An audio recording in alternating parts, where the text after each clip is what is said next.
How to retrieve Experian PIN number. Follow the instructions. Go to the Experian website at experian.com.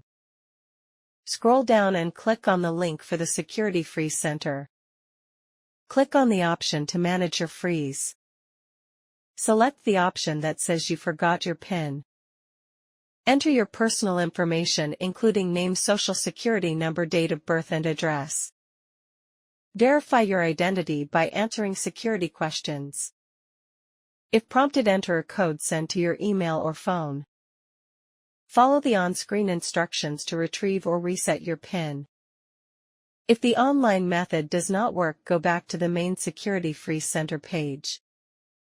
Look for the contact information for customer support. Call the provided Experian phone number during business hours. Ask the representative to help you retrieve or reset your PIN. Thank you for watching.